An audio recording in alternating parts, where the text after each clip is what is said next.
Hey guys, tonight we begin with the grim, dangerous and not so glamorous world of medieval assassins. Those shadowy figures who crept through castle halls and darkened alleys to change history with a blade and a whisper. While Hollywood makes them look cool, the truth is, being a medieval assassin seriously sucked. So before you get comfortable, take a moment to like the video and subscribe, but only if you genuinely enjoy what I do here. And let me know in the comments where you're tuning in from and what time it is for you. It's always fascinating to see who's joining us from around the world. Now, dim the lights, maybe turn on a fan for that soft background hum, and let's ease into tonight's journey together. Let's be clear, no one in medieval times woke up and said, "You know what? I'd like to stab a nobleman in the throat for 12 silver coins and the honour of hiding in a barrel for 3 days." Becoming an assassin wasn't a career path. It was more like a last stop on the life went horribly wrong train. Most medieval assassins weren't mysterious loners trained in mountaintop temples. They were desperate peasants, disgraced soldiers, ex-thieves with decent aim, or people so far off society's radar they could kill a man and still not be noticed in the census. If you were well off, you didn't become an assassin. You hired one. If you had a title, land, or even a goat to your name, you were in management. But if you'd just escaped debtor's prison, had a reputation for solving problems, and could sneak into a tavern without being seen, congratulations. Someone, somewhere, was about to slide a coin purse across the table and whisper a name, and that name wasn't a fun one. You weren't asked to take out Bob the Quiet Turnip Farmer. It was usually a corrupt baron, a bishop with too much gold, or someone with 12 bodyguards and a moat. The pay? Tempting. The job? Horrifying. But by the time someone considered it, they had nothing left to lose. No family, no future, and definitely no dental plan. Plus, let's not forget the absolute lack of job perks. No pension, no glory, no evenings off. You couldn't exactly hang up a shingle that said, "Quiet eliminations by appointment." You just had to stay quiet, move fast, and never ever tell anyone what you did for a living, especially not loudly over ale at the inn. "Oh yeah, I'm a travelling carpet seller. The stains? Die." So yes, nobody dreamed of being a medieval assassin. They landed there because the world chewed them up and spat them out wearing a hood and holding a rusty dagger. You weren't the hero. You weren't even the villain. You were the footnote that made everyone nervous, and probably didn't live to enjoy the coin. Let's burst the first myth wide open. Medieval assassins didn't train under candlelight in some hidden monastery, with wise mentors and inspirational flute music in the background. There was no montage, no teacher, no pep talk. If you learned anything, it was by not dying the first few times you tried. Most assassins weren't trained professionals. They were desperate amateurs with a decent sense of direction and the ability to climb quietly without sneezing. If you had military experience, great. That meant you knew how to hold a knife properly. If not, well, stabbing someone is fairly intuitive, but escaping afterward with both kidneys still intact. That takes skill. Or luck. Usually just luck. There were no manuals, no guild orientation meetings, no safety briefings. You didn't get taught how to spot a body double or where nobles keep their bedroom exits. You figured it out while hanging from a windowsill wondering if you just crept into the servants' quarters again. Poison? That was trial and error, with heavy emphasis on error. Sometimes it worked. Sometimes your target just got mildly dizzy and more suspicious of his soup. Sometimes you drank the wrong cup. There was no medieval poison control hotline. Just hope, herbal guesswork, and a strong stomach. Sure, if you were lucky, and I mean lottery lucky, you might have picked up some skills from thieves or mercenaries. Maybe an older assassin showed you how to walk without squeaking on cobblestones. But mentoring wasn't standard. It was rare and short-lived, because assassins don't retire, they disappear. Weapons training? Forget it. You weren't carrying a broadsword. You had a dagger you stole off a guard, maybe a garrote if you were feeling fancy, and whatever else fit under your cloak without jingling. So no, you weren't some shadowy martial arts master. You were a guy with calloused hands, quiet footsteps, and a deeply unhealthy relationship with alleyways. Success didn't come from training. It came from survival. You learned how to kill by doing it. Quickly, sloppily, then vanishing before anyone could sketch your face and tack it to a church door. In short, your education was brutal, practical, and offered zero graduation ceremonies. Just bruises, bloodstains, and the creeping realization that you were very much on your own. Let's talk about why you became an assassin in the first place. Coin. Cold, heavy, jangly, deliciously spendable coin. The promise of it is what got you into this. But the reality, you got paid in lies. When someone hires an assassin, they don't want a long-term relationship. They want a one-time service, no paperwork, and ideally no witnesses, including you. They offer you a pouch of silver, half now, half when the job is done. That's if they're feeling generous. But here's the thing. When the job is done is code for after we verify you didn't mess it up, or make us look bad, or leave a trail that leads back to us, or survive long enough to tell anyone about it. So, you do the job. You sneak through shadows, risk your life. Maybe kill a baron in his sleep. Not pretty, not poetic. And when you return... Ah, yes, about that payment. The client fled, terribly sorry. Or worse, they try to kill you. A knife to the gut is cheaper than a bonus. And even when you do get paid, it's never quite enough. Not for the risk, not for the blood, not for the 3 days you spent hiding in a haystack with fleas and moral regret. You get a handful of coins, a curt nod, and a reminder, you were never here. Also, fun fact, some contracts were fake, political traps. You'd be told to assassinate someone dangerous, only to find out it was a decoy with guards waiting. Congratulations, you just walked into a sting operation with your name already carved on the gallows. And even when the deal was real, you couldn't exactly go to court and file a complaint. Your Honour, I'd like to sue Lord Edmund for breach of assassin contract. The only court you'd see was the one where you were the exhibit. So you learned to take what you could, demand payment up front, and trust absolutely no one. Not even the greasy little scribe who swore this job would change your life. It did, mostly by shortening it. Being an assassin meant living on broken promises and vanishing before they broke you. So you've taken the job. You've been lied to about the pay. You're probably going to die. Now let's talk gear. Forget the fantasy novels and sneaky video games. There were no retractable wrist blades, smoke bombs, enchanted daggers, or crossbows that folded neatly into your boot.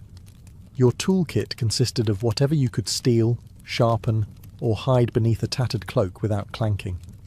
If you were lucky, and I mean found a gold coin in a dead man's shoe, lucky, you had a good dagger. Not ornate, not curved like a dragon's tooth, just sharp, hopefully rust-free, and ideally one that didn't smell like the last guy you stabbed with it. Poison. It existed, sure, but it wasn't as glamorous as a slow drip into a wine goblet. Most medieval poisons were unpredictable, made from plants, minerals, or toad guts. Some worked instantly. Some took hours. Some made your victim vomit for 2 days and then recover, angrier and now very suspicious of stew. Ropes, occasionally useful. You could strangle, climb, or tie something up with one, but you'd better know how to use it fast, because nothing kills the mood like trying to wrestle someone while muttering, "Wait, which knot goes under again?" Bows. Effective, yes, if you had one, knew how to shoot it, and weren't trying to smuggle it through a palace disguised as a flower arranger. Most assassinations were up close and personal. No time for elegant marksmanship. Just quick, quiet, and hopefully not messy enough to slip in. And you didn't get backups. If your blade bent, broke, or fell down a well, time to improvise. Slate roof tile? Maybe. Rusty nail? Worth a shot. Shoe buckle with intent? Desperate times. You carried your tools hidden in hems, boots, or inside hollowed-out bread if needed, and you kept them close. not for safety, but because in this line of work, your weapon was your best friend, your boss, and your only retirement plan. There were no upgrades, no tinkering with gear between missions. You didn't polish your kit. You prayed it didn't betray you mid-strike. Because in the end, it wasn't the weapon that did the killing. It was you. Alone, poorly equipped, and expected to perform miracles with a spoon and a prayer. Assassins weren't hired to take out random drunks in back alleys. No one paid you to stab Jeff, the sleepy candlemaker. Your targets were important. Nobles, bishops, military officers, sometimes even royalty. And those people, they were very hard to kill. First, there were the guards, not one or two, dozens. Armed, armoured, and well-fed. Some guarded the front, some the back. Some just stood there looking intimidating, daring you to blink wrong. You'd spend days memorising patrol patterns, door creaks, and exactly how many stairs it took before the knight with asthma needed a breather. Second, there were walls. Castles didn't have front porches.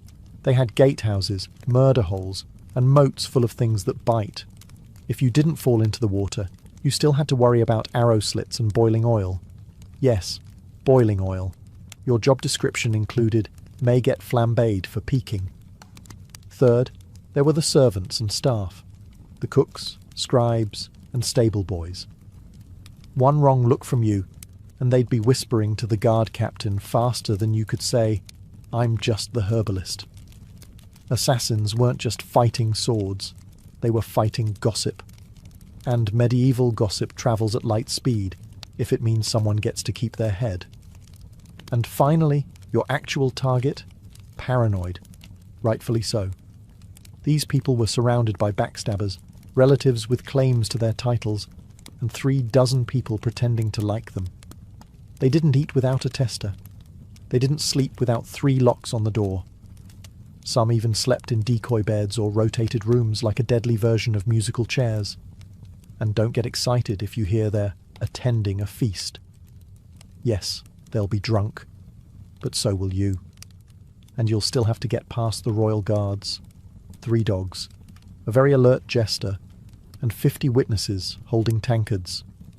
Even getting close to your target could take weeks, posing as a servant, bribing a chambermaid, hiding in barrels. And when the moment finally came, you had one shot. One precise, perfect, non-squeaky, non-bloody, ghost vanish in the night moment.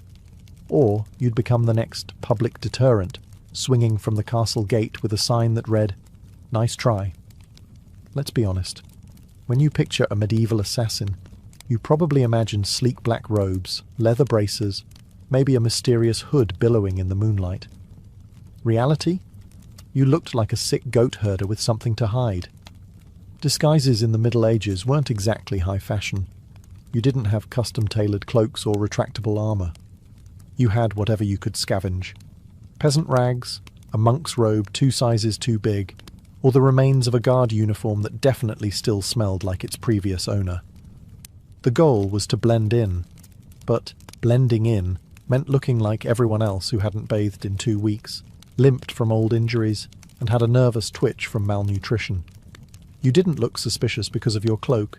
You looked suspicious because you kept adjusting your belt to hide a dagger wrapped in cheesecloth. And forget masks. There were no Guy Fawkes options. Most face coverings just made you look like a leper, which was great for avoiding conversation, but terrible for entering parties. If anyone asked who you were, you had to think fast. "I'm Brother Tobias. I take care of silent prayer and rooftop maintenance." Even assuming you made it past the guards, noble households weren't full of idiots.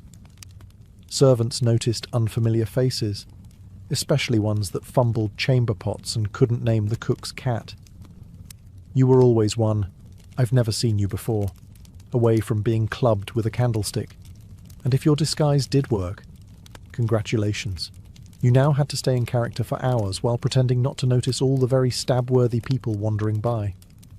Also, wigs. They didn't exist. If you needed to look older or younger, you were stuck smearing dirt on your face, squinting, and hoping no one got close enough to notice that your beard was glued on with honey.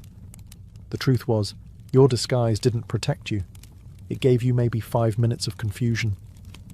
After that, you had to be gone, invisible, or very, very convincing. And if anyone saw through it, well, let's just say no one wants to be the assassin caught in the bishop's laundry room, wearing a nun's habit and holding a sword. Especially not on a feast day. In medieval times, if you were an assassin, you didn't have a team. You didn't have a sidekick with a crossbow, a clever alchemist in a secret lair, or a handler who gave you coded scrolls and warm encouragement. You had you, a rusty dagger, and crippling trust issues. There were no guilds, at least not ones you could actually count on, and if there were whispers of a brotherhood of assassins, it was mostly tavern talk, fueled by mead and boredom. You were more likely to meet a ghost than another professional killer who wanted to network. Why the isolation? Because in your business, the fewer people who knew you existed, the longer you lived. Every contact was a risk, every loose tongue a potential noose. Even your client might not know your real name. And if they did, you were already planning your exit. Companionship? Laughable. Friends asked questions. Lovers noticed bruises, bloodstains, and why you always slept with a blade under the pillow. You couldn't settle down. You couldn't afford to. One mistake, one person recognizing you in a market, and your whole life turned into a sprint for the nearest sewer grate. Even fellow criminals kept their distance. Thieves and smugglers were sociable. You? You were that guy who makes people disappear. They feared you, or worse, saw you as a walking liability. No one wanted to share stew with someone whose occupation could attract a mob with torches. And don't expect sympathy. You couldn't tell anyone how hard it was to sleep after silently strangling a corrupt bishop. If you talked about your job, people assumed you were either lying or dangerous, and they weren't wrong. So you kept your secrets, your scars, and your weapons to yourself. At inns, you sat in the darkest corner, back to the wall, eyes always scanning the door. You never drank too much. You never stayed more than a night. You didn't say your name unless someone paid you first. And even then, it probably wasn't your real one. Being a medieval assassin meant perfecting the art of vanishing. Not just in a crowd, but from every life you never got to have. Let's say you took the job. You planned your route, you bribed the right doorman, you disguised yourself as a very convincing chimney sweep. And then, you froze. Maybe the target turned around unexpectedly. Maybe they were with their child. Maybe you got the shakes at the worst possible moment and your knife hand trembled like a terrified squirrel. Guess what? You're now dead. Because failure, for a medieval assassin, wasn't a slap on the wrist or a bad performance review. It was a public, painful, and wildly theatrical death, often involving ropes, fire, wheels, or sharp iron devices with names like the Bonecracker's Delight. Missing the kill meant blowing the whole operation. Your target lived, and immediately told everyone that someone tried to murder them. Suddenly you weren't a shadow. You were a wanted man with a detailed description, and probably a crude sketch tacked to every tavern wall within 30 miles. And those guards you once snuck past? Now they're motivated. Sometimes it wasn't even your target you had to worry about. It was your client. If you failed, you were no longer an asset. You were a liability. Someone who could be tortured, interrogated, or worse, talk. The very people who paid you would be the first to put out a second contract, on you, and there were no second chances. No. Sorry, the blade slipped. I'll try again tomorrow. You had one shot, one moment in time, and if you blew it, the best you could hope for was to die quickly before anyone found out who hired you. Failure also meant shame, the silent, humiliating kind. You didn't just fail to kill, you failed to be invisible, to be perfect. And for assassins, perfection was survival. Anything less? Might as well paint a target on your back and start practicing your final word speech. It didn't matter how many jobs you'd done before. No one cared that you succeeded 12 times. Because in this profession, You're only as good as your last kill. And if your last kill didn't happen, you'd better start running. So you did it. The plan worked. The dagger struck true. No screams, no guards, just a clean drop to the floor and a very important person who now wasn't. Congratulations. Now run for your life. Because being a successful assassin in medieval times didn't mean sipping wine on a rooftop while the city burns behind you. It meant fleeing through back alleys with someone's blood on your boots and a dog already sniffing your trail. There was no victory lap, no post-job drink with colleagues, no casual debrief with your client. You didn't even get a moment to admire your work. The moment your blade struck, your new job became escaping everyone who now wants to murder you in increasingly creative ways. Guards, coming, doors, locked, horses, tied up on the other side of town. You, probably bleeding. You had to plan your exit before the kill. Routes, disguises, fallback safe houses. Maybe a boatman who owed you a favour, or at least didn't ask questions. Because the city would go on lockdown within minutes. No one wanted a scandal. And lockdown meant closed gates, armed checkpoints, and a dozen angry men with swords who all just received your rough sketch and the phrase, maybe armed and extremely stabby. And let's talk about the client. Assuming they actually planned to pay you, they weren't going to meet you at a cosy tavern with a smile and a thank you card. They'd probably vanish too, because an assassin who just completed a job is the most dangerous person alive. You knew too much. You'd proven you could get into places others couldn't. So even when you succeeded, you walked away with coin in one hand and a giant target on your back. And what did you win? A week of sleeping in haylofts, bribing ferry captains, shaving your beard in the dark, and pretending your name was Brother Lucian as you tried to blend in with monks heading east. Because success didn't mean survival. It meant starting the whole game over, in a new city, under a new name, with even more people looking for you this time. So yes, you made the kill. Now run like hell. If being a medieval assassin wasn't already miserable enough, poor, hunted, and sleeping in places that smelled like goat, you also had to deal with the wonderfully creative paranoia of the people around you. Because in the Middle Ages, assassins weren't just feared, they were considered cursed. To the average peasant, you weren't just a killer in a hood. You were some unholy creature who whispered to demons and smeared frog guts on your blade under a full moon. Why else would you be able to sneak past guards and vanish in the dark? Logic wasn't exactly popular back then. But superstition? Oh, that was everywhere. Some believed assassins could shapeshift. Others claimed you were invisible unless bathed in holy water. One popular tale suggested assassins made pacts with forest spirits and could breathe death through walls. Imagine walking through a village and hearing a woman mutter, "Don't make eye contact, he might hex the baby." Even your tools were suspect. Carrying a dagger, clearly it was forged in a cursed forge. Using poison, that wasn't chemistry, that was witchcraft, and you probably stirred it with a severed toe under a blood moon. You'd think this fear might help you. After all, people avoided you, right? But the reality was worse. Superstitious mobs don't hesitate. They don't ask questions. They throw stones, set fires, and shout things like, "Burn him before he calls lightning." Your reputation made people overreact. The second someone died unexpectedly, illness, accident, choking on a chicken bone, someone would whisper, "Maybe it was a shadow man. Maybe it was him." You could be hunted just for existing in the same village as a suspicious death. That meant you had to keep moving. Always. Stay too long, and suddenly a priest is ringing a bell while 5 angry farmers hold pitchforks like they've been waiting for this moment their entire lives. And heaven help you if you were caught with anything remotely weird. Dried herbs, strange coins, or even a foreign accent.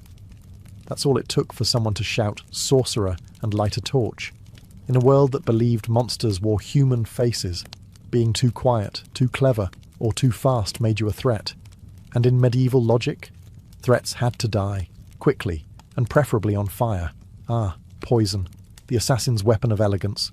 A quiet kill, no mess, No screaming, no steel on bone, just a sip, a stagger, a sigh. And done. That's the theory. In practice, poisoning someone in the Middle Ages was like trying to win a bar fight with herbal tea and a bad attitude. First off, poisons weren't reliable. You didn't have access to purified cyanide or a neat little pill labelled fast-acting doom. You had plants, mushrooms, minerals, maybe the occasional toad. You had to gather, grind and pray. And even then, it might just give the target a stomachache and a renewed commitment to his anti-assassin guard team. There was no scientific measurement. You didn't dose precisely. You eyeballed it. A pinch too little, and the noble just vomits and cancels dinner. A pinch too much, and you die from exposure before the first course is served. Also, medieval kitchens were chaotic. You couldn't just waltz in and season the soup with nightshade. You had to bribe or impersonate a cook, sneak in while no one was watching, or, worst of all, try to poison a meal that would go through 3 tasters and a dog. Yes, a dog. And if your victim was a noble, they didn't just eat food, they treated it like a military operation.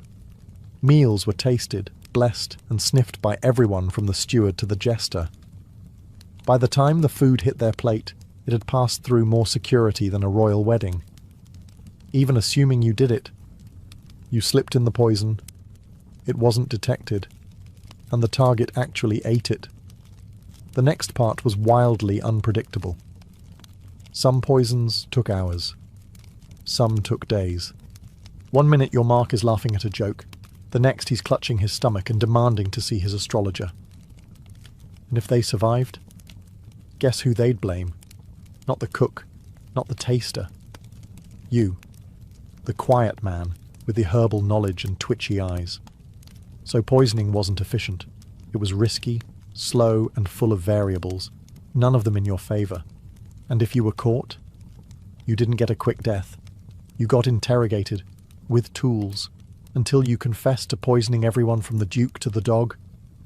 You'd think that if you successfully changed the course of history by removing a tyrant, sabotaging a royal bloodline, or silencing a political threat, someone would remember your name. Nope. You were an assassin. That meant your name was never meant to be remembered. At best, you were a rumour. Some hooded figure, a foreigner with cold eyes, or the quiet man who never finished his ale. You might have pulled off the most legendary hit of the century, and still ended up as a mysterious death in the official record. In fact, that was the point. Your client didn't want a story. They wanted plausible deniability. The fewer people who knew who did it, the safer they were, and the less likely they were to end up poisoned by their own assassin. So your name was buried the moment the job was done, if you even used a real one. You didn't sign your work. You didn't brag. You didn't keep trophies. You didn't exist outside the moment of the kill. And if someone did know your name, that was a loose end. And in your profession, loose ends had a very short shelf life. And forget about honour. There were no medals for silence. No stone monuments for the man who stopped a war with one dagger in the night. If a noble wanted a statue, they commissioned one for themselves. You got a wooden box, an unmarked grave, or if things went really badly, a head on a spike labelled traitor. Sometimes your name was known only so it could be cursed. You'd become a whispered warning. Don't cross the king. Remember what happened to Lord Ulrich? Yes.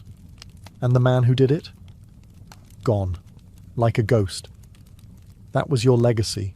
Not fame. Not fear. Just absence. You weren't supposed to leave a mark. You were supposed to vanish. And if you stuck around long enough to be known, that was a fatal mistake. Because in the medieval world, heroes got remembered. Assassins got erased. So you survived. You got the job done. You even managed to get paid. A miracle in itself. Now all you have to do is lay low, keep your head down, and trust that your client will honour the deal and protect your identity. Right? Wrong. Because in the world of medieval assassination, there was one rule even more sacred than don't get caught. Never trust anyone. especially the person paying you. Your client, be they a noble, a merchant, or a bishop with ambition and very loose morals, didn't hire you out of respect. They hired you because they needed something awful done, and you were the sharpest tool in the shadows. Once the job was complete, you became a liability. You knew too much. You knew who wanted who dead, when, why, and possibly how much they were willing to pay for it. That made you dangerous, not just to their enemies, but to them. So what did they do? They ghosted you. They denied they ever met you. Or worse, they sent someone else after you, to clean up, to tie off the contract with something sharper than ink. There were even cases where clients double-booked, hiring one assassin to do the job and another to kill the first one immediately after. No refunds, just reduced risk. And if you dared try to blackmail a client, threaten to expose them, that was bold. And also your final mistake, because powerful people in the Middle Ages didn't negotiate with assassins. They crushed them. If your client had a shred of honor, a rare species indeed, you might get paid and left alone. But even then, you'd still have to assume they were watching you, from a distance, with someone already sharpening steel and memorizing your walk. You were the secret that couldn't talk, the shadow that couldn't stay. Even success wasn't enough to earn trust. Because in their eyes, if you killed once, you could kill again. And no one, not even the person who hired you, wanted to be next.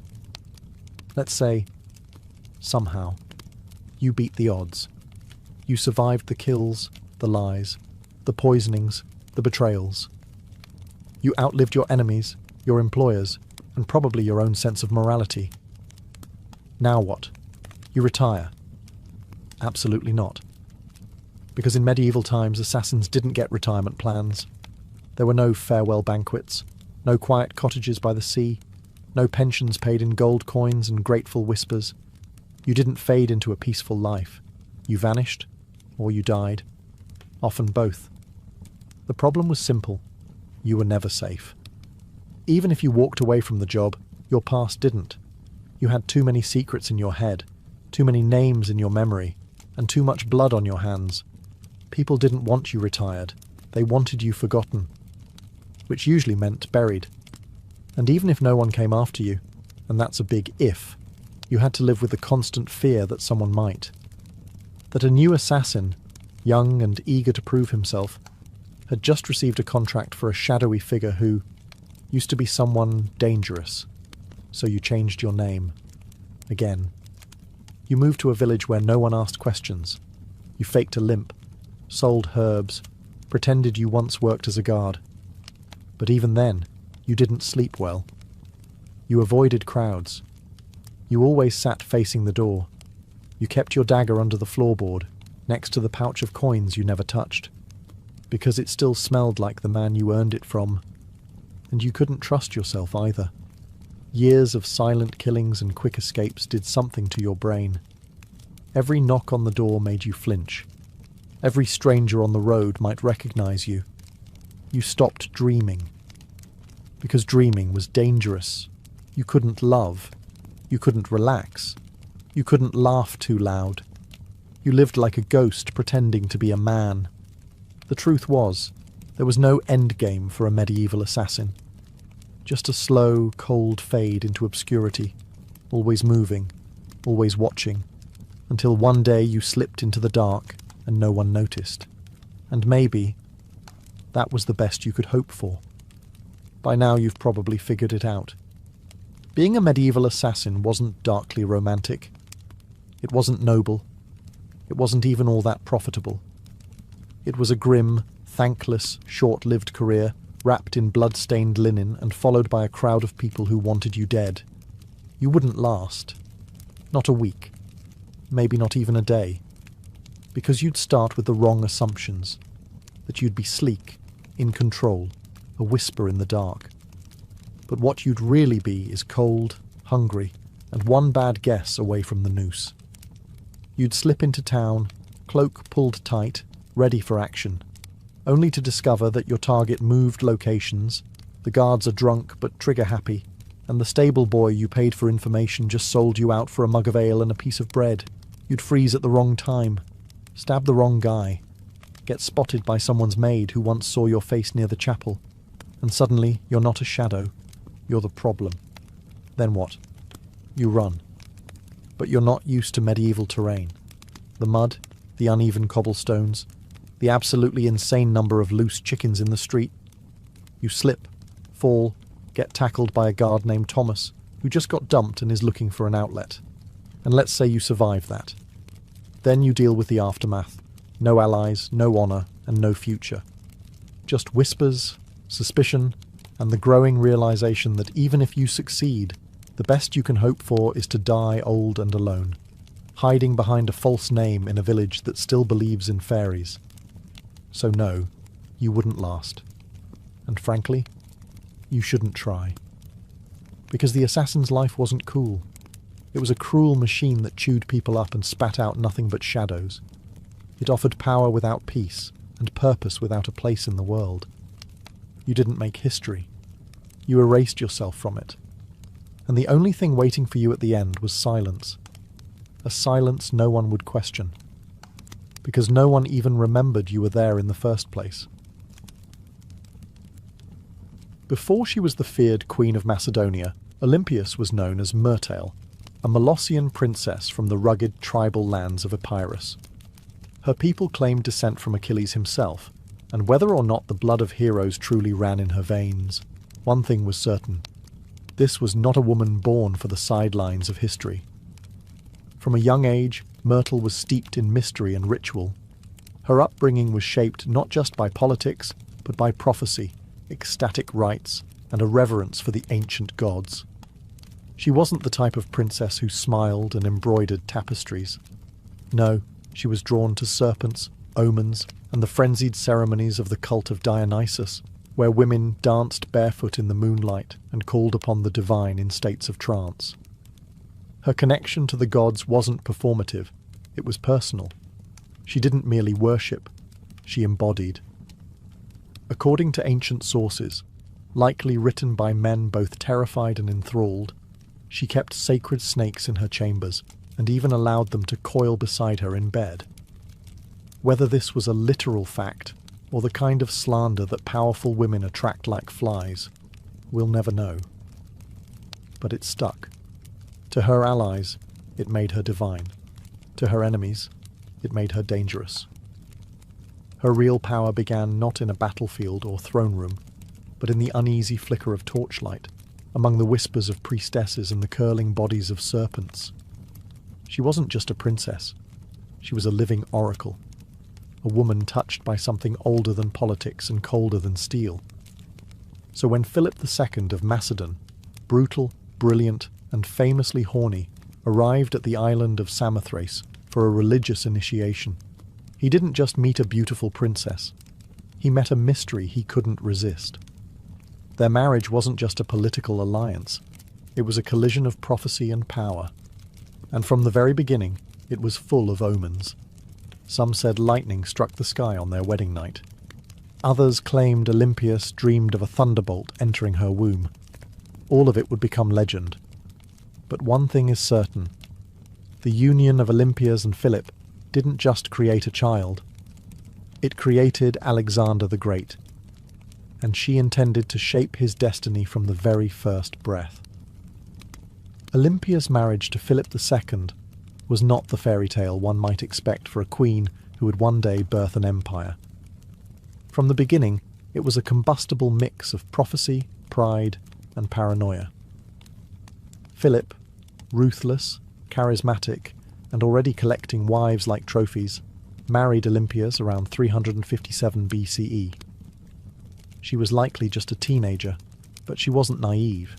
She saw in Philip a man whose ambition matched her own, and perhaps even a divine match for her spiritual destiny.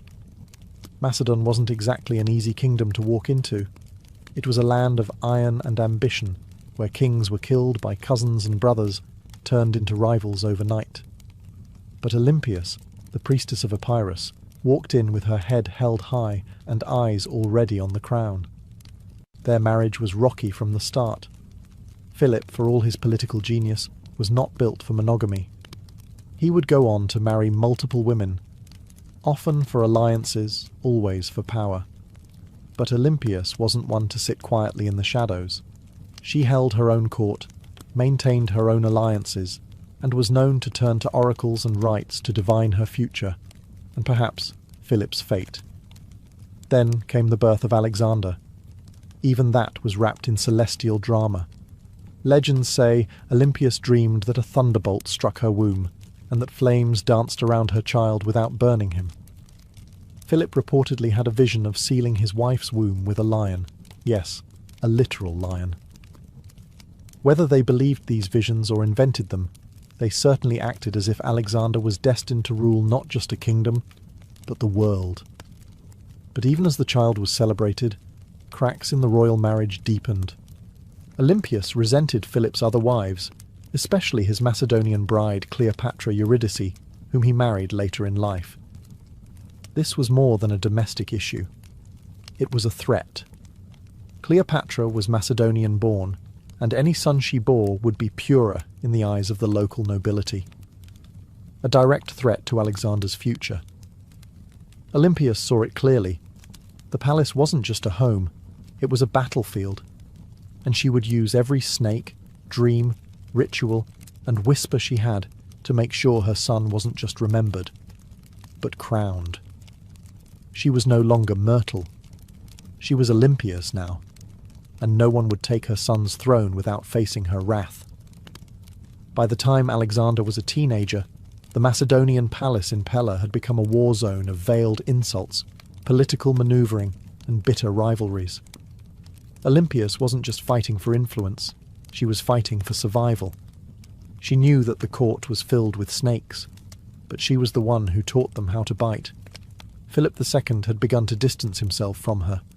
He was campaigning more, drinking more, and, perhaps worst of all, listening more to his Macedonian advisors. The final blow came when he married a young noblewoman named Cleopatra Eurydice, not to be confused with the Cleopatra of Egypt. This Cleopatra was Macedonian-born, and her uncle Attalus was one of Philip's top generals. To Olympias, it wasn't just betrayal, it was a declaration of war. The marriage ceremony was a disaster. At the feast, Attalus drunkenly mocked Olympias and Alexander, calling into question the legitimacy of Alexander's birth. Was he really Philip's son? Or was he the child of a god, as Olympias liked to claim? It was meant as an insult, but Olympias seized the myth. Let them whisper. Let them believe her son was touched by Zeus. It made him untouchable. Alexander stormed out of the feast. Olympias left Macedon entirely, retreating to Epirus. But her exile was not defeat. It was strategy. In her homeland, she was still royalty. She could gather support, whisper in ears, and watch as Philip's palace began to rot from within. She didn't need to be physically present to be dangerous. Then came the shockwave. Philip was assassinated at his daughter's wedding, just as he was about to invade Persia, just as he was on the verge of crowning himself not just king of Macedon, but potential emperor of the known world. The question that echoed through every marble corridor and torchlit hall was the same. Who did it? Was it Pausanias, the jilted bodyguard who carried out the act? Was it the result of court intrigue? Was it Alexander himself? Or, whisper it softly, was it Olympias? No one could prove it. No one dared. But many believed it. After all, within days, Cleopatra Eurydice and her newborn child were dead. Murdered, some say, by Olympias herself. The serpent had returned to the palace. And now, nothing stood between her son and the throne. With Philip dead and Macedon in mourning, or confusion, Olympias made her move. While others scrambled to understand the chaos, she acted, swiftly, brutally, decisively. First, Cleopatra Eurydice, the young Macedonian queen and rival wife, was eliminated. According to chilling accounts, Olympias didn't just have her killed. She made her death symbolic, public, humiliating. Some say Cleopatra was forced to hang herself after watching her infant daughter be murdered. Others claim Olympias had the child thrown onto a funeral pyre. What's agreed upon is this: no mercy was shown. Olympias understood what many mothers in ancient courts refused to accept. In a royal palace, mercy is a liability. A rival child, no matter how small, is a future war, and Olympias was done playing defence. With Cleopatra and her bloodline erased, she could turn her attention to securing Alexander's throne. Her teenage son, bold, brilliant, already trained by Aristotle, was declared king without serious opposition. But don't be fooled. It wasn't just his charisma or his father's legacy that made it possible. It was Olympias. She knew which generals to threaten, which nobles to flatter, and which enemies to quietly remove. She wasn't just protecting her son's rise, she was engineering it. Alexander himself didn't always approve. He reportedly disapproved of the violence against Cleopatra's family, but he also didn't stop it, because deep down he knew what Olympias had always known. Power demands blood. And in Macedon, bloodlines were both a blessing and a curse. With her son now king, Olympias began to recede slightly from public life. But this was no retirement. She simply shifted from open strikes to whispered influence. As Alexander prepared to launch his conquest of Persia, she remained behind, not as a passive queen mother, but as the spiritual guardian of his destiny. She sent him sacred relics, consulted oracles, and performed rituals on his behalf. To Olympias, her son's mission wasn't just military, it was divine. Alexander wasn't going to war, he was fulfilling prophecy.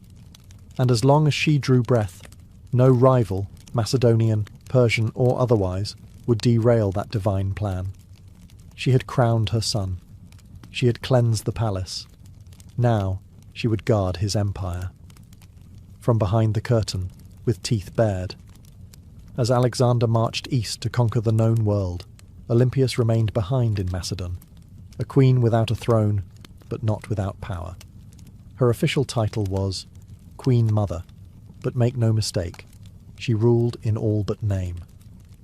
Though regency was technically handed to Antipater, one of Alexander's trusted generals, Olympias refused to be sidelined. She wrote letters to her son constantly, advising, warning, sometimes chastising him. These weren't the sweet letters of a doting mother. They were political briefings, laced with oracles and venom.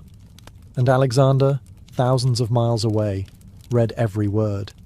She reminded him who his true enemies were. She questioned the loyalty of his companions. She criticized his fascination with Persian customs, his choice of wives, and his flirtation with calling himself a god. No one else dared say these things to him. But Olympias was never afraid to speak as a mother, or a priestess of divine will. Back in Macedon, Antipater grew increasingly resentful. Olympias undermined him at every turn. She used her status, her religious authority, and her family ties to stir opposition against him. She had influence in Epirus, in Thessaly, and among the aristocracy. She could spread rumours like wildfire, and with Olympias, a whisper could be deadlier than a sword. Meanwhile, her letters to Alexander became more urgent. She warned him of Antipater's ambition, painting him as a second Philip, ready to betray and usurp. Whether she truly believed it or simply feared losing her grip, she kept pressing her son to act. Alexander, however, hesitated. He needed Antipater to keep order in Greece while he fought in Asia. And so, the rift between mother and general widened. Olympias watched. She waited. But beneath her religious robes and maternal concern, she was growing impatient. She hadn't endured years of palace warfare to be ruled over by an old soldier. As Alexander's empire stretched from the Aegean to India, Olympias saw cracks forming. He was taking on too much, trusting too many foreign advisors, and drifting away from the mother and the gods that made him. She believed his victories came from divine favour, and from her. And if he forgot that, well, Olympias knew how to remind kings who they really were, even if that king was her own son. When news of Alexander's death in Babylon reached Macedon in 323 BCE, it didn't arrive like a trumpet, it arrived like a dagger. For Olympias, it wasn't just the loss of a son. It was the collapse of a world she had spent decades building. Her boy, the divine storm she had prophesied, raised, unleashed, was gone. And he'd left behind no clear heir, no single successor, only chaos. The mighty empire he carved out was already fracturing. Generals, his so-called successors, were already dividing it up like jackals around a corpse. Antipater still held power in Macedon and Greece, and he had no love for Olympias. Worse, her daughter Cleopatra, Alexander's sister, was being courted by rival generals for marriage, each one hoping to use her bloodline as a claim to the throne. Olympias saw what was coming. Civil war wasn't a possibility. It was inevitable. And once again she would have to act. But she no longer had Alexander. What she had instead was his bloodline.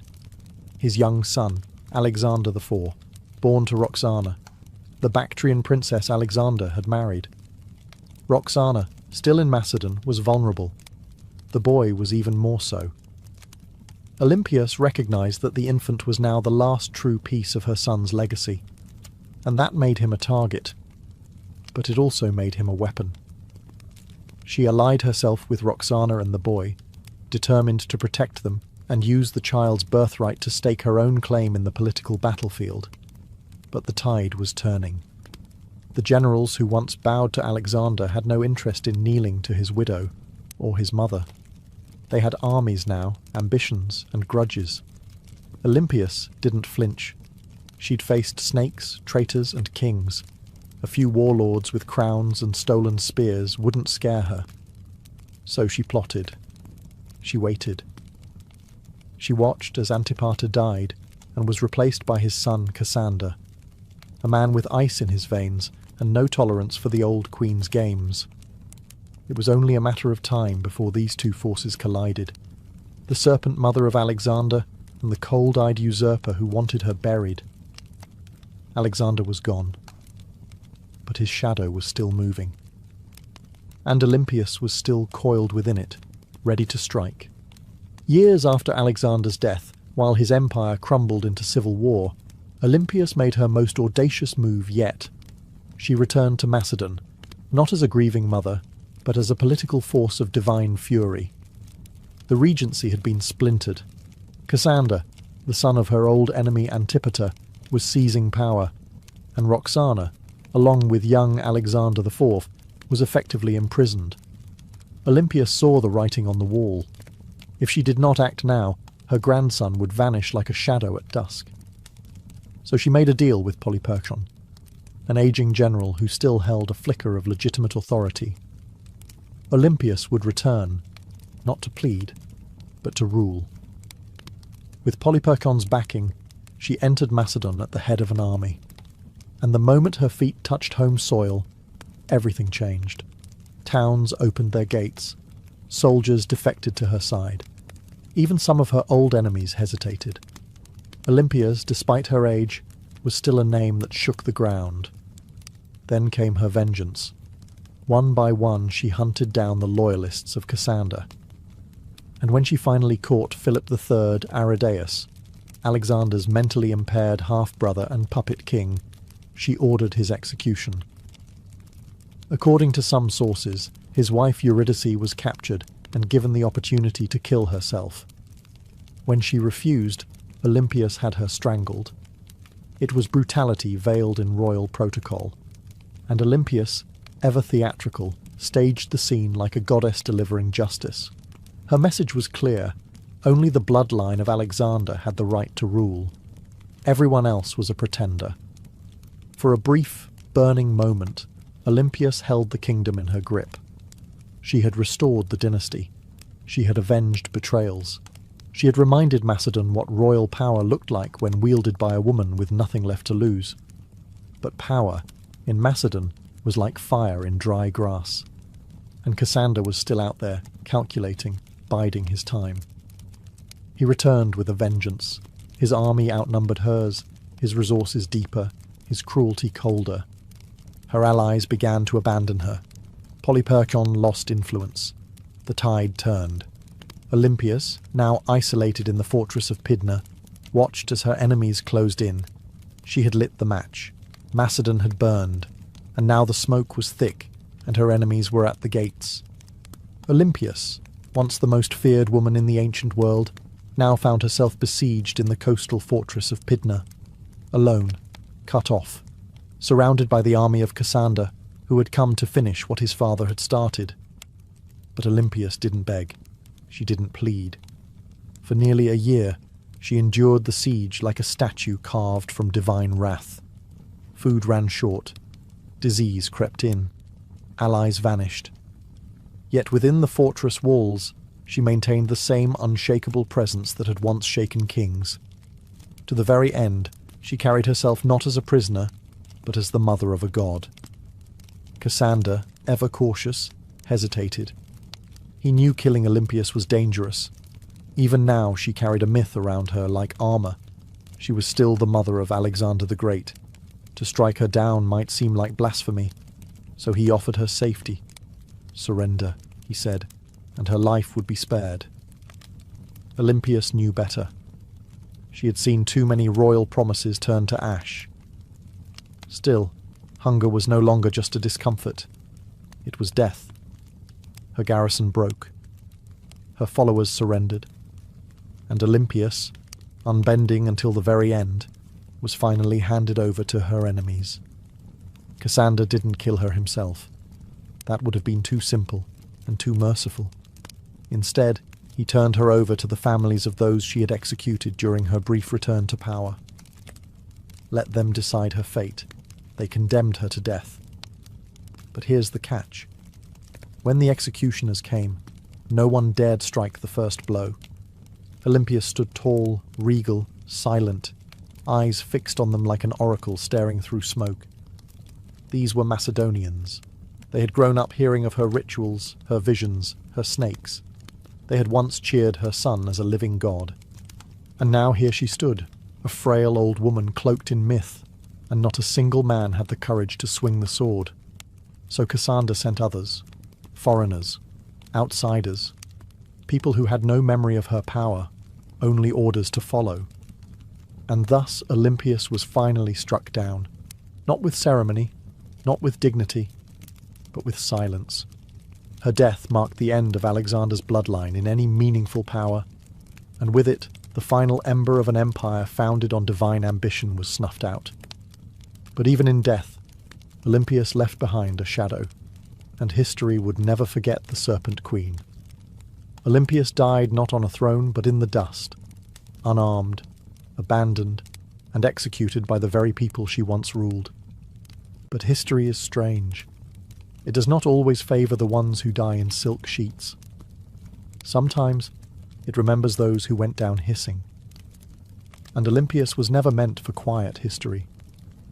In life, she had wielded motherhood like a sword and prophecy like a shield. She wasn't just the mother of Alexander the Great. She was one of the architects of his rise. Without her, there is no myth of the divine child, no rituals whispering of thunderbolts and lions, no ruthless purging of rivals that cleared the path for a teenage king to rule the known world. Olympias didn't just give birth to an empire, she defended it with claws. Yet even among the ancient world's most ruthless dynasts, Olympias stands apart. She didn't command armies in the field like Cleopatra, or ride into battle like Boudicca. Her battlefield was subtler and colder. It was a world of poison goblets, political marriages, priestesses, and oracles. She understood the power of fear, and even more importantly, she understood the power of belief. She made people believe her son was divine, and she may have believed it herself. Her enemies branded her a murderer, a witch, a manipulator, and they weren't wrong. Olympias was all those things, and more. She was the product of a brutal world that respected cunning far more than kindness, and she learned early that mercy was a luxury queens couldn't afford. In the centuries that followed, she was both vilified and mythologized. Some called her a villain, others a visionary. But no historian, ancient or modern, could call her irrelevant. She haunted the legacy of Alexander like a phantom, always in the background, always just behind the curtain, and maybe that's exactly where she belonged. Not as a tragic mother or a footnote in a king's story, but as a story unto herself. The woman who wrapped herself in prophecy, slept beside snakes, and outlived gods. Olympia's bones turned to dust long ago, but her legend endures.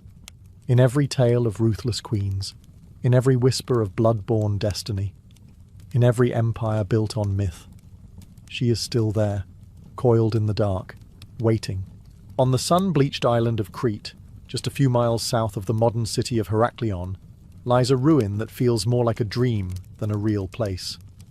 Stone corridors snake in all directions, rooms twist and double back, staircases lead nowhere. It's easy to lose your sense of direction even today.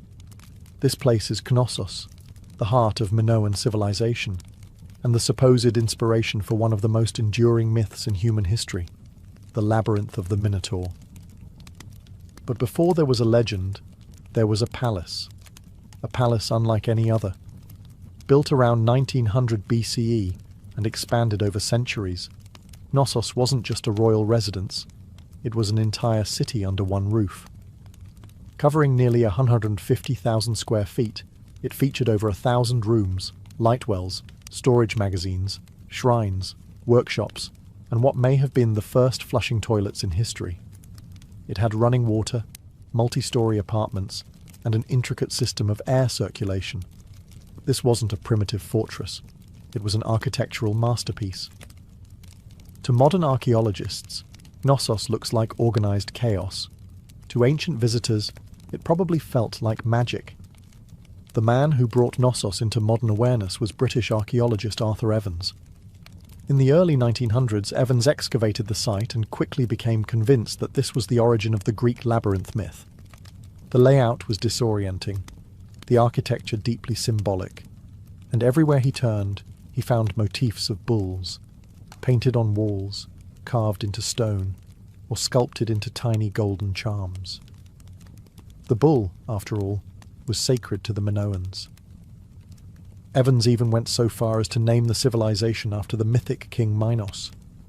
Whether Minos was real or not, his legend became inseparable from the ruins. But here's the twist. No one's found a literal labyrinth. No underground maze, no prison chambers, no half-man monster. What we have instead is something far more mysterious.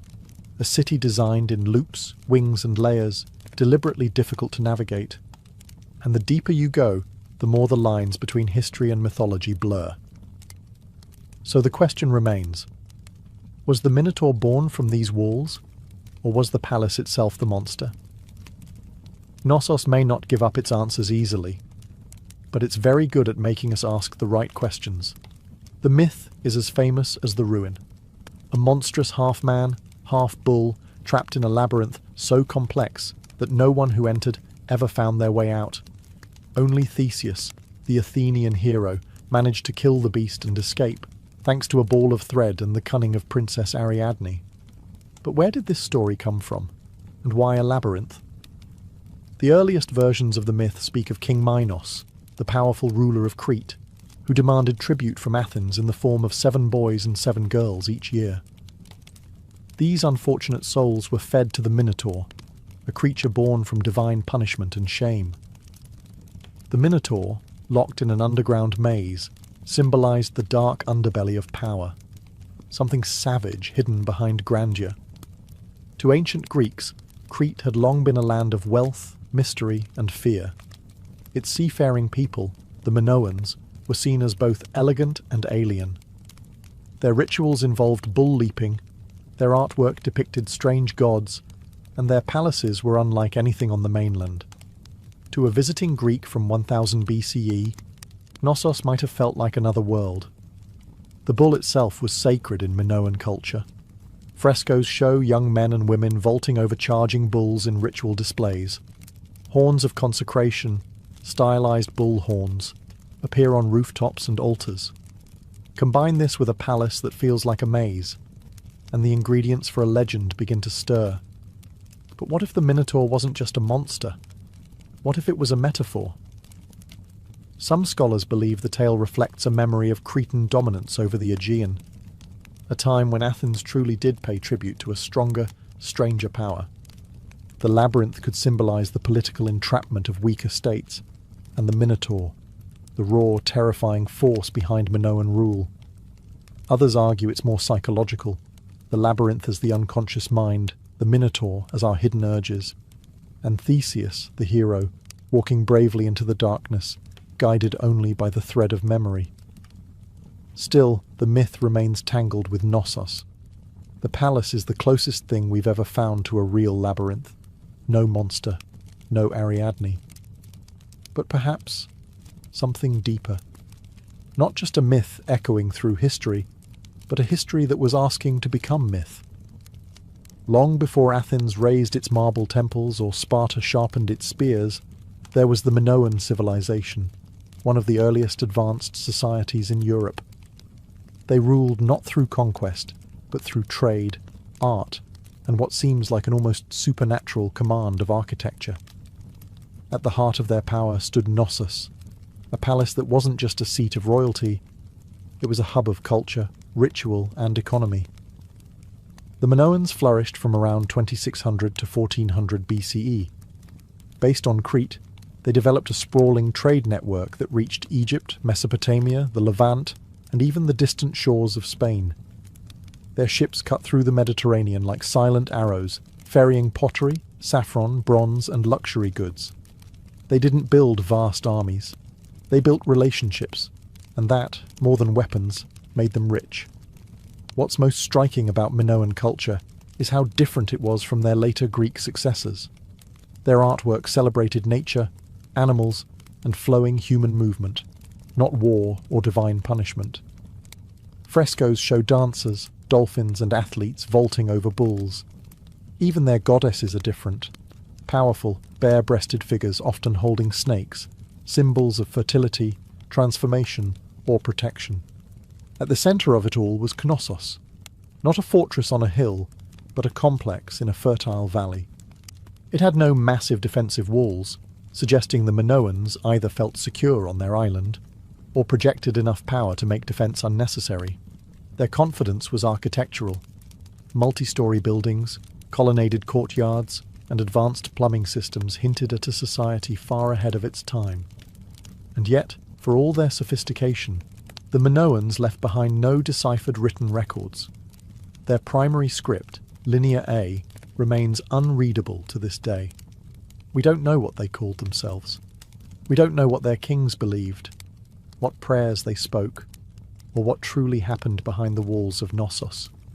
All we have are their ruins, their art, and their influence, absorbed later by the Mycenaeans and echoed in Greek myths. The Minoans were not just builders of palaces, they were architects of mystery. And Knossos wasn't merely a building, it was the beating heart of a civilization that shimmered for a moment like sunlight on the Aegean, and then vanished. But some say their echo still wanders the maze. To walk through Knossos is to walk through time, layered, confusing, beautiful time. It's not just the scale that overwhelms you, it's the design. Rooms lead to rooms, corridors split and vanish, light wells cut through the heart of the building, stairs spiral into shadows, or emerge suddenly into sunlit courtyards.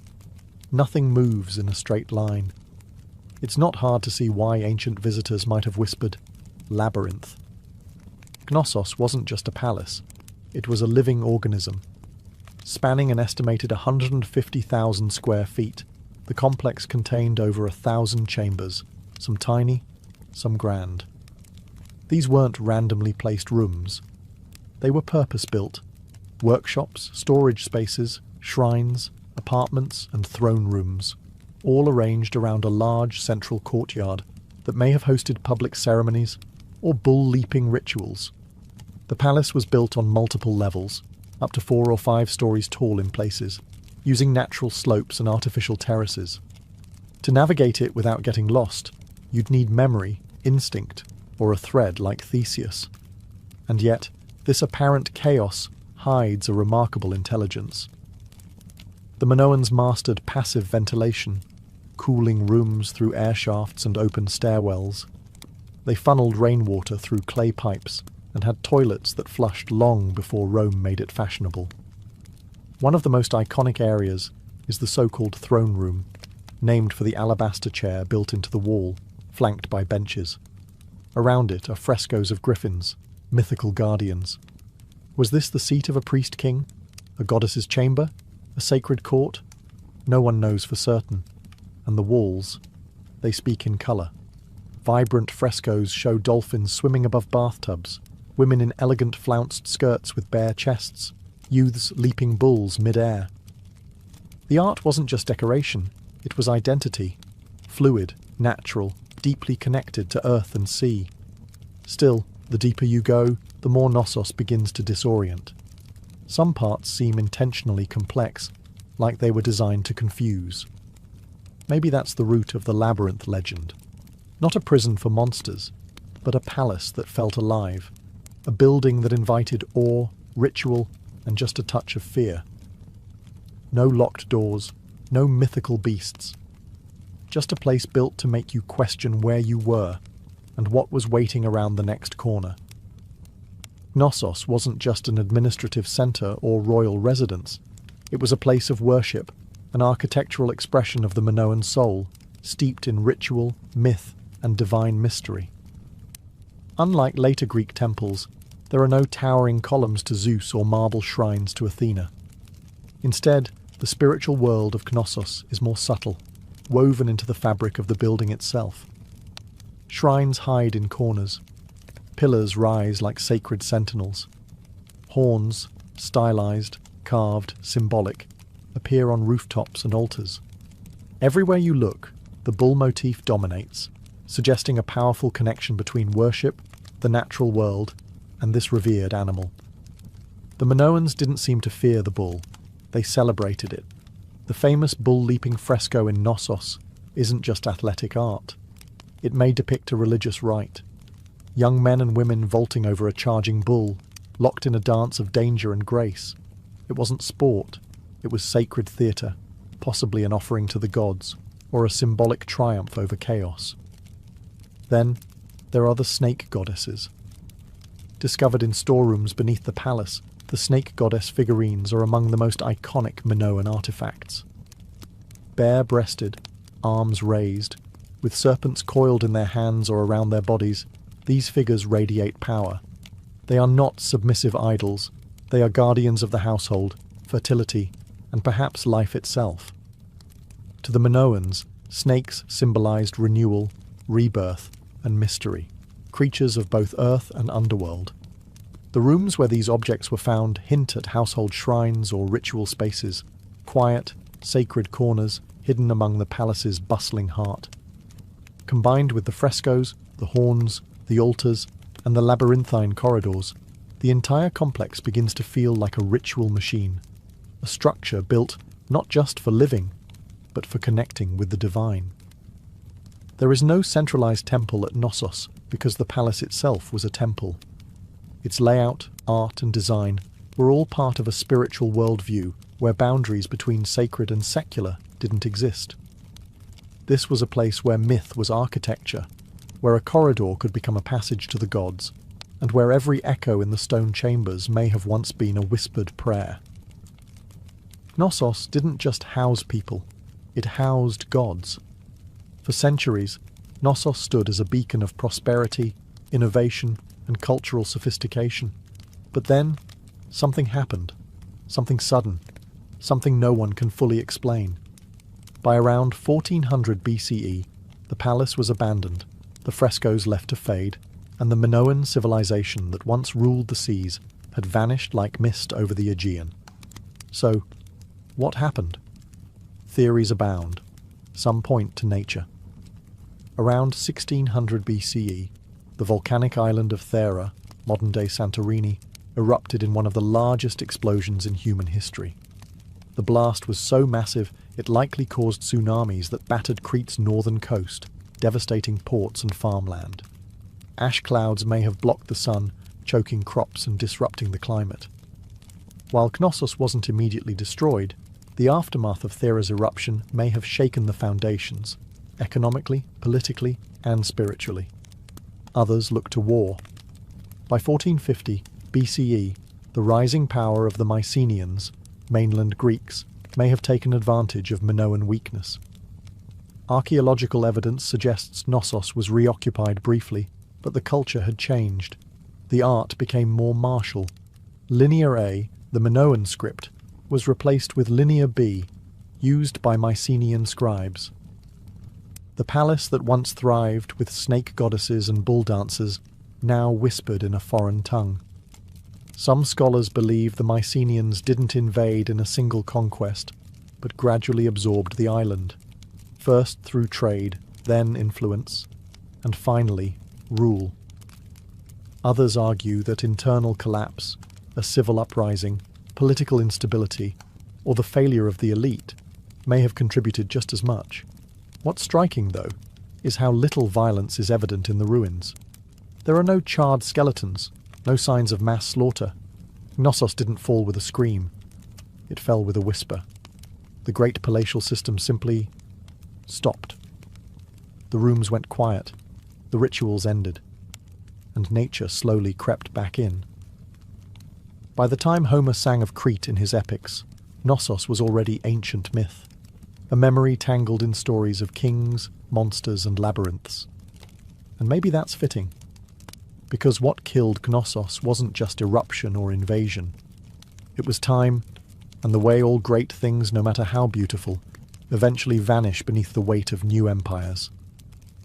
But the bones remain, and if you listen closely, the maze still hums beneath the earth. For thousands of years, Knossos lay buried beneath the Cretan soil, just another mound of stone lost to time. Its name forgotten, its myths distorted, its walls swallowed by olive groves and dust. That is, until one man decided to chase a legend. His name was Sir Arthur Evans, and he didn't just rediscover Knossos, he reimagined it. In 1900, Evans, a British archaeologist with a flair for drama and a deep love for Homeric myth, purchased the land that covered the ancient ruins. Local farmers had been finding strange seals and artifacts, clues that something enormous lay beneath their feet. Evans dug in. What he found would change the history of the Aegean forever. He uncovered a palace so vast, so complex, and so advanced that he was convinced this was the mythical home of King Minos. The frescoes, the horns, the sheer architectural strangeness of the site, it all pointed in his mind to one thing: the labyrinth. Evans wasn't just an archaeologist, he was a storyteller, and sometimes a controversial one. He named the people who built Knossos the Minoans after Minos. He interpreted symbols, reconstructed frescoes, and restored parts of the palace using reinforced concrete, a move that has drawn both praise and criticism. Some call it visionary, others call it vandalism. Because what you see today at Knossos is partly ancient ruin and partly Edwardian imagination. Still, Evans did what no one else had dared. He brought Knossos back to life. He gave Europe a glimpse into a Bronze Age world far older than classical Greece, a civilization of art, mystery, and maritime elegance. He also unearthed the still undeciphered Linear A script, opening new questions about language, literacy, and the limits of our historical understanding. But Evans did more than excavate stone. He resurrected a myth and forced historians to reckon with the fact that behind the legend of the labyrinth was something real, something complex, something very human. A palace that felt like a maze, a civilization that slipped into shadow, and a man who peeled back the earth, only to discover a story far stranger and more beautiful than he had imagined. Knossos had slept for 3,000 years. Evans rang the bell that woke it up. Walk through Knossos, and you're not just walking through architecture, you're walking through a language of symbols. Frescoes, carvings, patterns, they're everywhere. But the Minoans didn't leave us a Rosetta Stone. Their primary script, Linear A, remains undeciphered. So instead of reading their thoughts, we must see them, painted across plaster, carved into walls and hidden in patterns. What exactly were they trying to say? The art of Knossos is unlike anything in the ancient world. There's no obsession with warfare, no rows of kings or battle-hardened heroes. Instead, we find nature, leaping dolphins, blooming lilies, birds in flight, and sacred bulls. The humans are lithe, elegant, and often dancing or performing rituals. Even in scenes that suggest danger, there's rhythm and beauty. The Minoans weren't chronicling conquests. They were celebrating life, cycles, and possibly cosmic order. The most iconic symbol, though, is the double axe, or labris. Found throughout Knossos, in shrines, on frescoes, even etched into stones, the double axe is believed to be a religious symbol, possibly tied to female divinity or celestial cycles. Some suggest the very word labyrinth might derive from labrise, making the labyrinth not a maze at all, but a house of the double axe, a sacred space, not a trap. Then there are the horns of consecration, stylized bull horns placed atop walls and altars. These may have been religious markers, separating sacred space from the mundane. Combined with frequent depictions of bulls and bull-leaping rituals, it's clear the animal had deep spiritual significance. Whether it represented nature, fertility, chaos, or a divine presence, no one agrees. But the bull is everywhere. Even the layout of Knossos may have symbolic meaning. Some archaeologists believe it was built not just for function, but to mirror celestial or seasonal patterns. Its winding corridors and nested rooms could represent a journey. Through life, through death, through the underworld. A spiritual maze, not a physical prison. But without a deciphered script, every theory walks a thin line between insight and imagination. The Minoans spoke in symbols, not stories, and so we're left to interpret. What is Knossos saying? We hear the rhythms, we see the images, but the meaning? That remains just out of reach, like a thread unravelling into myth. Knossos is a ruin, yes, but it doesn't feel dead. Walk its corridors today and you'll sense something humming just beneath the surface. Not ghosts, not gods, but echoes of myths, of lives, of questions that refuse to go away. Thousands of years after its fall, Knossos still holds us in its maze. Tourists wander its halls, archaeologists dig for answers, and writers spin new tales inspired by its shadow. The Minotaur may be myth, but the feeling of the labyrinth is real. We don't know who ruled Knossos. We don't know the names of its kings, queens, or priests. We don't know the prayers they whispered, or the laws they lived by, but we know they loved beauty. We know they worshipped nature. We know they understood balance between architecture and art, between ritual and reality, and we know they were the first. Before the Parthenon, before Rome, before the Hebrew temples or the Persian palaces, there was Knossos, a palace that was also a city that was also a temple that may have also been a story, because perhaps that's what the labyrinth really is, not a prison, not a puzzle, but a narrative carved in stone, a myth in architectural form. The legend of the Minotaur didn't arise from nothing. It came from this place, from the confusion of its corridors, the reverence of its bull rituals, and the awe it inspired in generations who tried to make sense of it. The Greeks turned it into a story, we turned it into archaeology, but at its core, Knossos has always been both. Today, we can walk its ruins in broad daylight. We can take photos, draw maps, and even reconstruct its frescoes. But the mystery hasn't vanished. The line between fact and legend still shimmers, like heat over stone. Maybe that's why Knossos endures, because it doesn't give us all the answers. It reminds us that sometimes history isn't meant to be solved, it's meant to be felt. And Knossos, ancient, tangled, half-remembered, isn't just a place on a map. It's a question, one that leads us deeper with every step. And like Theseus, we're all still following the thread. Ancient engineers knew exactly what they were doing. The earliest rams were handheld. Teams of soldiers simply lifted a tree trunk and smashed it against enemy defences like frenzied lumberjacks. But over time, the battering ram evolved. Engineers realised that mounting the ram inside a wheeled frame, often with a roof to protect the crew from arrows and boiling oil, turned it from a tool into a weapon of terror.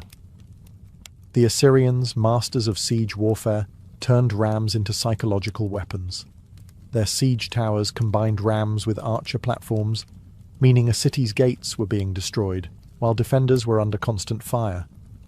Relief carvings from Nineveh show rams with pointed iron tips, rolling up to the gates of rebellious cities like slow-moving gods of destruction.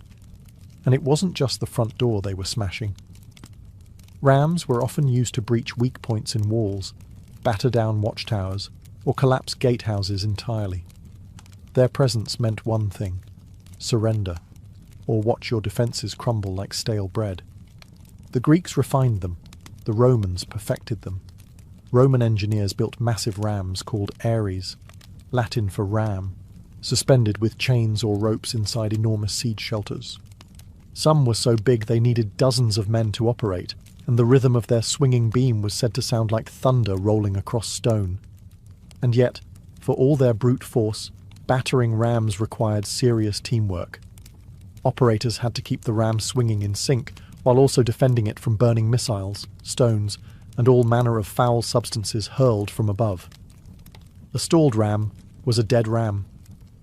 Still, when a battering ram got going, really going, it was unstoppable. Wooden muscle versus human masonry. It was ancient physics, weaponized, and it was only the beginning of how engineers would make walls weep. If the battering ram was the brute, the catapult was the tactician. Where rams smashed close up, catapults attacked from a distance, launching not just stones, but psychological dread. They were the first real artillery pieces in military history, and they revolutionized siege warfare by weaponizing physics in ways that felt almost magical to the enemy. The earliest catapults emerged from the Greek world around the 4th century BCE, a product of brilliant minds who wanted to add range and momentum to warfare. Dionysius I of Syracuse, a tyrant with a taste for cutting-edge violence, commissioned the first torsion-powered catapults, devices that used twisted bundles of sinew or hair as tension springs. These weren't slingshots for giants. They were precise instruments of siege terror. The genius lay in their mechanics. Engineers figured out that by twisting ropes tightly, often made from animal sinew, they could store enormous amounts of potential energy. When released, this force could hurl stones, javelins, or even flaming projectiles hundreds of meters. The two main types evolved quickly: the ballista, which launched massive bolts like a giant crossbow, and the stone-throwing catapult, which lobbed boulders over walls or directly at fortifications. Then came the Roman engineers, who never met a Greek idea they couldn't improve. They built catapults that could be broken down, packed onto carts, and reassembled on site, portable siege engines for professional armies. Some Roman catapults could fire 60-pound stones at incredible speeds, capable of tearing through wooden gates, battlements, and occasionally unlucky soldiers. Catapults weren't just about destruction. They were about spectacle. Ancient generals used them to send messages, sometimes literally. Corpses were launched over walls to spread disease and fear. Severed heads were lobbed into besieged cities to shatter morale. In one chilling case, diseased bodies were fired into enemy territory as an early form of biological warfare. But catapults had their flaws. They were heavy, required skilled crews, and could be rendered useless by bad terrain. Still, when set up properly, they could batter a city into submission from a safe distance. And for the first time in history, cities realized their thick stone walls didn't just need to withstand a ram, they had to survive the skies. Because now, destruction came flying. If the catapult was clever, the trebuchet was majestic. Towering, creaking, and terrifying, it was the undisputed king of medieval siege warfare. When one appeared on the battlefield, it wasn't just a weapon, it was a statement. It said, "Your walls mean nothing." Unlike its tension-powered cousins, the trebuchet relied on gravity. At its core was a simple principle: a long swinging arm mounted on a sturdy frame, with a heavy counterweight on one end and a sling on the other. Raise the weight, let it drop, and the arm would whip around, flinging the sling and its deadly payload in a high arc over enemy defences. It was controlled destruction, precise, predictable, and devastating. The origin of the trebuchet can be traced back to earlier traction models used by the Chinese as early as the 4th century BCE, where manpower replaced counterweights. But the counterweight trebuchet, the version that would rewrite siege warfare in Europe and the Islamic world, emerged in the 12th century, possibly through Byzantine or Muslim intermediaries. Once Europe got its hands on the design, it spread like wildfire through castles and crusades. The power was astonishing. A well-built trebuchet could launch 300-pound projectiles over 300 metres. Stones the size of furniture would crash into towers, pulverise walls, or crater enemy morale. But the real magic was in the arc. Unlike catapults, trebuchets could hurl projectiles over walls with finesse. This meant they weren't just smashing defences. They were hitting courtyards, barracks, and supply depots inside. And it wasn't just stones. Trebuchets hurled everything: diseased animals, burning pitch, pots of lime to blind defenders, even messages, or insults, wrapped around rocks. One legendary account from the siege of Stirling Castle in Scotland tells of Warwolf, a trebuchet so massive that the enemy surrendered before it was even fired.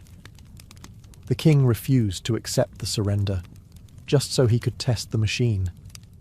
But for all its destructive glory, the trebuchet wasn't fast. It took hours to build, minutes to reload, and demanded skilled engineers. Still, no other siege weapon combined range, force, and psychological horror quite like it. It was the medieval version of a slow-motion hammer from the heavens. And when that counterweight dropped, cities held their breath. While catapults launched from afar and battering rams smashed the gates, siege towers took a more personal approach. They rolled right up to the enemy's front door and dropped off armed invaders. Imagine a wooden skyscraper on wheels, covered in wet hides to prevent fire, bristling with archers and spearmen. That was the siege tower, the ancient equivalent of an armoured personnel carrier and a mobile fortress in one. And when one of these started rumbling toward your city walls, you knew that the real fight was about to begin. Siege towers weren't subtle. They were big, bold, and terrifyingly effective when used properly. The Assyrians may have been among the first to deploy them in the 9th century BCE, but it was the Greeks, and especially the Hellenistic kingdoms, that took the design to theatrical extremes. During the siege of Rhodes in 305 BCE, the Macedonian general Demetrius built a 9-story tower called the Helepolis, or Taker of Cities. It was over 100 feet tall, equipped with catapults, covered in iron plates, and moved by thousands of soldiers. It also broke under its own weight. But the ambition, unmatched. The logic behind siege towers was simple. Walls only work if you can't get over them. Siege towers eliminated that advantage by creating an elevated platform from which attackers could descend onto the battlements, bypassing gates and scaling ladders. From the top deck, archers could rain death down onto defenders, while troops on the lower levels prepared to board. But these towers weren't invincible. They were slow, vulnerable to mud, and prime targets for defenders with fire arrows, rolling boulders, or even sabotaged terrain. Smart defenders would dig ditches, flood moats, or build secondary inner walls, known as counterscarp defences, just to stop a tower's approach. Still, when they worked spectacularly. A breach in the wall was one thing, but having your own ramparts suddenly crowded with enemy soldiers, that was chaos. Siege towers transformed the battlefield from a horizontal contest of strength to a vertical race for survival. They made height an asset and a liability. And once the gangplank dropped from a siege tower to the city walls, there was no turning back. It was time for hand-to-hand hell. While rams smashed and trebuchets soared, some of the most devastating siege tactics happened silently, underground. Siege tunnelling, or sapping, was the dark art of defeating a city by removing the ground it stood on. Literally. The idea was ancient and horrifyingly effective. Dig beneath the enemy's wall, prop it up with wooden supports, then set those supports on fire. When the timbers burned away, the tunnel collapsed, taking the foundation of the wall with it. One moment, your city stood strong. The next, a massive section of the outer wall crumbled like stale bread. This method didn't look glorious. There were no grand engines or thunderous launches.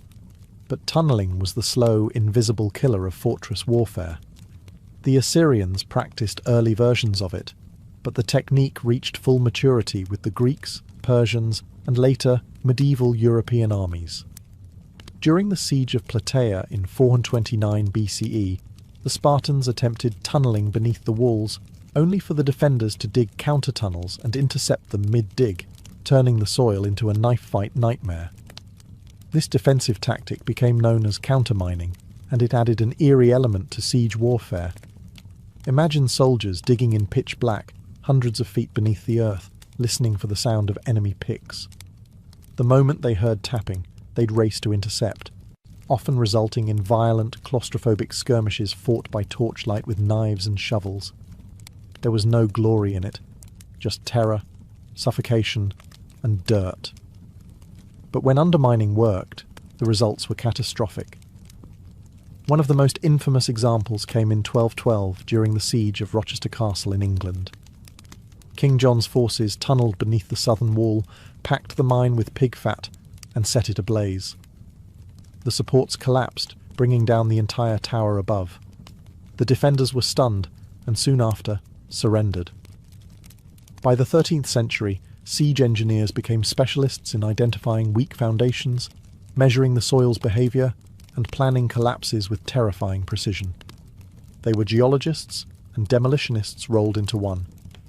And though tunnelling required time, labour, and a bit of madness, it proved one truth about siege warfare. If you couldn't go over the wall, and you couldn't go through it, you could always take it down from below. Not all the drama of siege warfare came from the attackers. For every ram built or tower rolled forward, defenders had their own deadly tricks, and sometimes those tricks were hot. Let's start with the most terrifying of them all, Greek fire. Developed by the Byzantines around the 7th century CE, Greek fire was a mysterious, napalm-like substance that could stick to ships, walls, and flesh, and kept burning even on water. Sprayed from siphons or hurled in clay pots, it created scenes of pure chaos. To this day, no one knows exactly how it was made. The formula was so secret that it died with the empire. But its effects? Legendary. Entire fleets were reduced to flaming skeletons within minutes. And that was just the start. In more low-tech defences, boiling liquids were the go-to weapons of choice. Boiling water, oil, or sand would be poured from murder holes, those quaint openings in the ceilings of gateways or towers, directly onto invaders below. Oil was especially feared. Unlike water, it clung to skin, soaking into clothes and armour before being set alight. Imagine climbing a siege ladder only to be greeted with fire you could never put out. Hot sand, though less dramatic, was vicious in its own right. It would slip into the gaps of armour, especially around the neck or wrists, causing second and third degree burns as it cooked the flesh beneath. It didn't look impressive from a distance, but it turned bold warriors into screaming wrecks in seconds. Defenders also relied on the good old laws of physics. Gravity became a weapon. Giant stones, logs, or even dead animals were dropped from parapets onto siege engines or dense formations of troops. The goal wasn't just to kill, it was to break the machines and morale at once. And then there were traps. Hidden pits, collapsing bridges, spiked barricades. Castles became puzzles of pain, designed to slow, confuse, and punish. All of this served one purpose: delay. Every minute a wall held was a minute closer to enemy supply lines running thin, to disease spreading in camps, or to reinforcements arriving. Siege warfare was a game of attrition. And while the attackers had physics on their side, the defenders had creativity and a whole lot of boiling rage. In siege warfare, raw destruction was only half the goal. The other half was psychological domination, breaking the will of the defenders before the walls even came down. Siege weapons weren't just tools of war, they were massive, creaking, flaming symbols of doom. Every groaning wheel of a siege tower, every arcing boulder flung by a trebuchet, was designed to plant one seed in the minds of those behind the walls. You are not safe. Ancient commanders knew this. The Assyrians paraded their siege engines openly, dragging them across deserts with grand fanfare. The Romans built their siege camps right in view of the enemy, letting defenders watch as battering rams were assembled and catapults tested. Siege was theatre, and fear was part of the script. Sometimes the payloads themselves carried a message. Severed heads of messengers or generals would be launched over the walls, often still wearing their armour.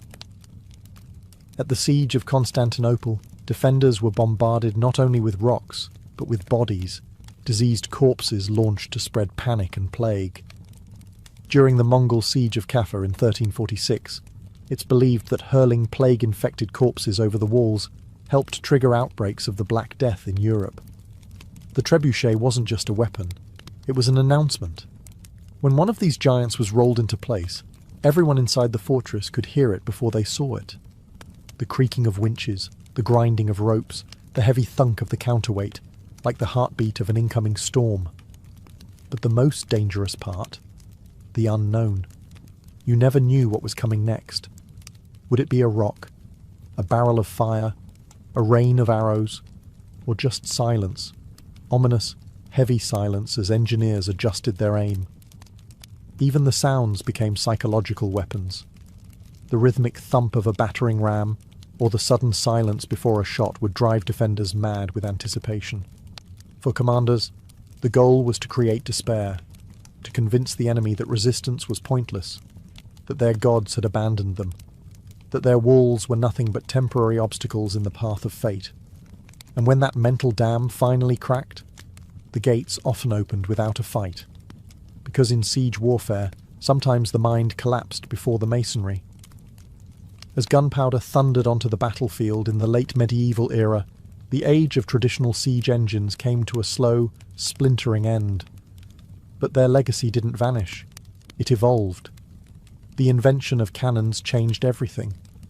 A single well-placed shot from a cannon could do in seconds what a trebuchet took hours to achieve. Stone walls, once considered impenetrable, became liabilities.